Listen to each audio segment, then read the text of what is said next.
Assalamualaikum warahmatullahi wabarakatuh. Halo sahabat semua, selamat datang di acara Pokari Podcast with Kopri.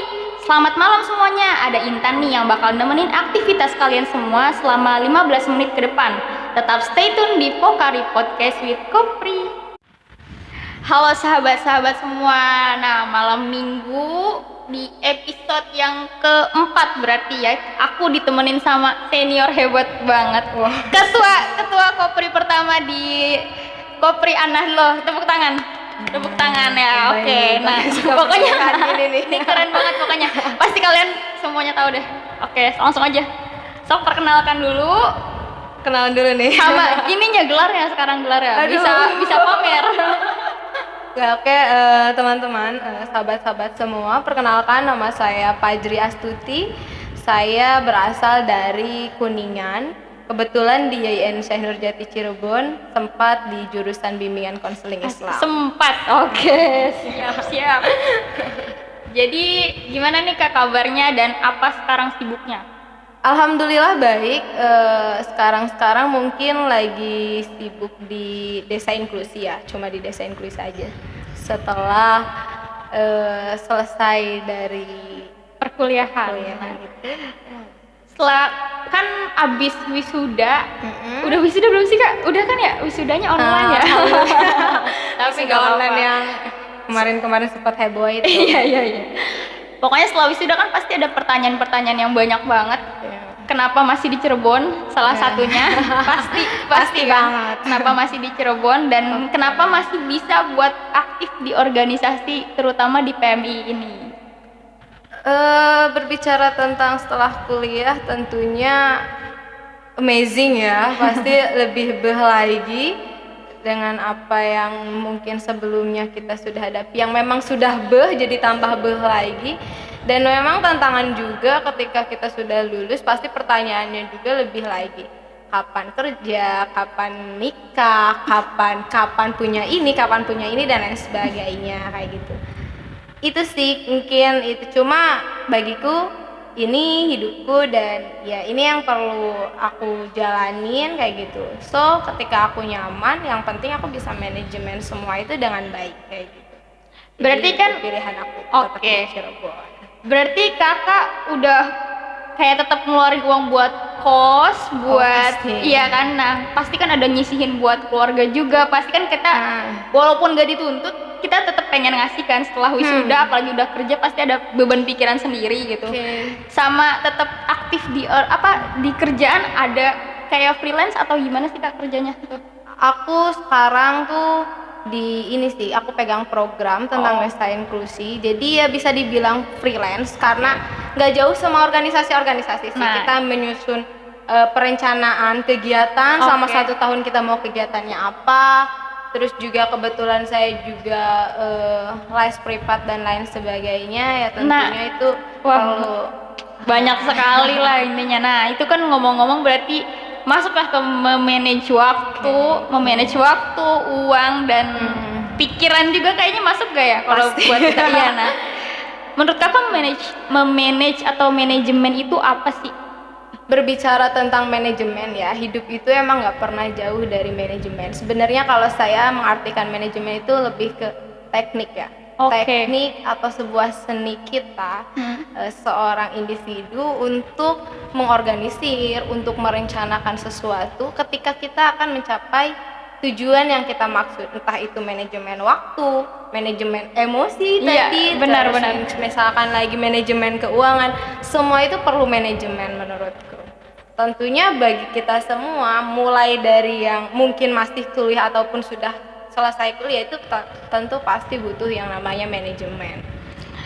Kalau selama ini memanage waktu yang entah waktu, entah uang, entah pikiran paling susah banget di diri kakak atau kakak lihat orang lain. Ini kayaknya orang susah banget deh buat ininya. Terus solusinya gitu loh, kayak diri kakak nih misalnya kayak emosi. Karena misalnya di organisasi ada orang yang gak suka, ada yang kakak gak suka, kan harus mengelola emosi ya, biar kita jangan ketahuan, jangan kelihatan sama orang-orang lebih banyak. Terus itu gimana cara kakak biar orang-orang banyak banget nih, soalnya termasuk saya ya banyak nggak bisa banget ngumpetin buat kalau rasa kesel sama orang tuh nggak bisa. Oke. Aku selalu bilang kalau kita itu nggak perlu hidup berpura-pura. Jadi kita harus cari jalan keluarnya sendiri. Oke. Tanpa kita harus menutupi itu. Jadi ketika kita berbicara tentang manajemen emosi, manajemen keuangan ataupun manajemen waktu, yang pertama kita harus punya tujuan. Tujuan kita apa sih gitu tuh.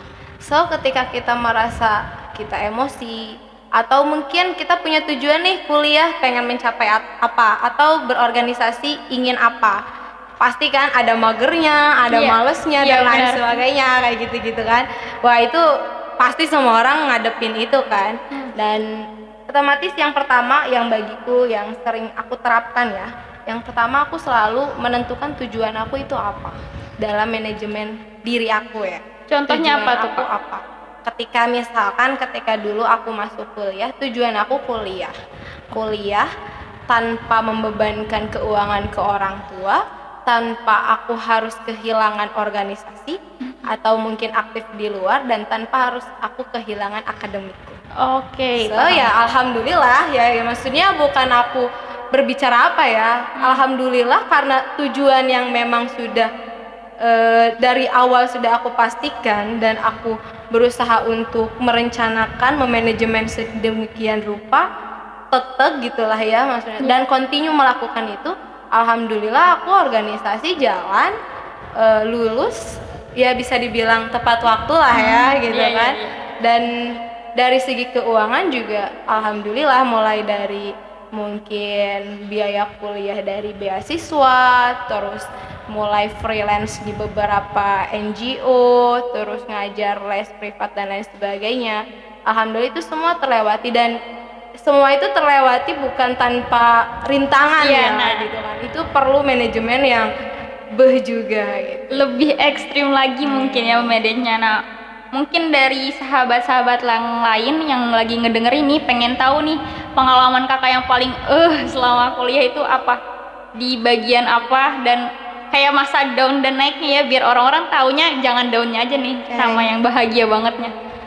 Nah, lagi-lagi ketika aku berbicara tentang manajemen ini, tentu semua orang itu bukan hanya manajemen sih, yang namanya hidup itu ketika kita selesai dengan permasalahan ini, menemukan solusi yang ini, pasti akan ada lagi permasalahan yang lebih baru dari itu. Ya.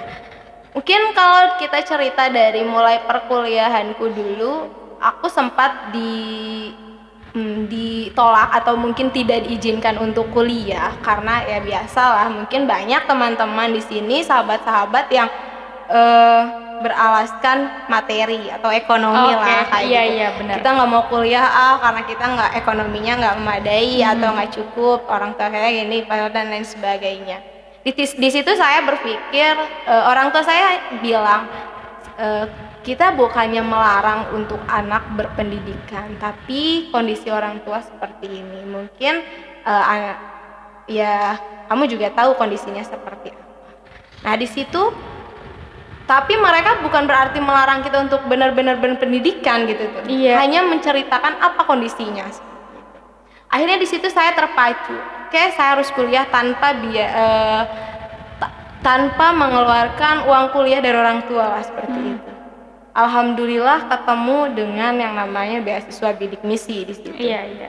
Keren, itu pengalaman pertama saya kuliah dari sekolah yang mungkin sedikit sekali yang masuk ke IAIN gitu ya.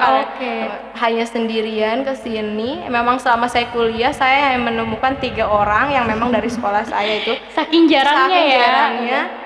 Jadi bolak-balik ngikutin persyaratan bidik misi bener-bener sendirinya gitu kan. Akhirnya alhamdulillah diterima. Nah dari situ mulai lagi, karena tadi saya bilang setiap permasalahan pasti akan naik dan kita nggak akan pernah puas ya namanya manusia ya.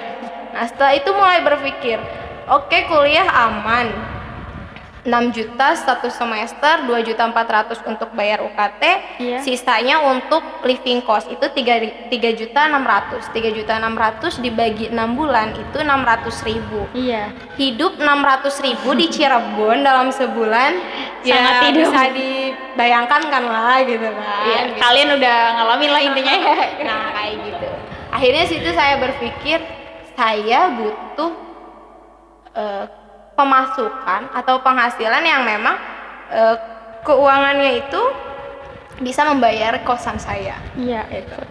Di situ memang perlu manajemen juga ya gitu, manajemen waktu, emosi, sama manajemen keuangan. Manajemen keuangan gimana caranya kita bisa menghandle keuangan kita, manajemen keuangan kita biar pengeluaran itu tidak selalu defisit setiap bulannya. Iya. Gitu kan. Terus manajemen emosi juga tentulah kita di perkuliahan Apalagi melihat teman-teman yang hedon-hedon, apalagi yang anak baru masuk kuliah, banyak gitu banget beda kultur. Orang kayak ini jajan mulu di sini lagi, gue kan itu. pengen. Nah itu bener-bener memanage itu kudu ekstra. Tetap ya yang namanya egosentris orang ya pasti Iya, kan, pasti. duh gila ya kok orang lain kayaknya enak banget sih gitu kan, nongkrong-nongkrong, main-main ke motor. Kok kayaknya dia gitu. nggak ngebebanin uang gitu ya buat gitu. kita yang mikirin. Nah, sedangkan kita kok buat makan aja nih. Tapi ya itu manajemen kita. Iya. Ketika kita syukurnya udah oke, ikhlasnya udah oke, manajemen emosi teratasi, lanjut manajemen waktu juga. Otomatis mahasiswa semester awal itu padat kuliahnya kan, dan ketika kita harus dibenturkan dengan mencari keuangan Keuangan kayak gitu. Akhirnya saya memutuskan untuk kuliah dulu itu dari jam 7 sampai jam 12 di semester 1 sampai semester 3. Jam 12 nyampe jam 9 malam itu, sampai jam 9 jam 10 saya ngejar les, muter di Cirebon dari rumah ke rumah. Jam 10 saya pakai buat ngerjain tugas sampai jam 12, jam 12 tidur sampai pagi, begitu dan seterusnya setiap hari itu seperti itu. Lagi-lagi karena memang kita nggak pernah merasa cukup ya, gitu kan.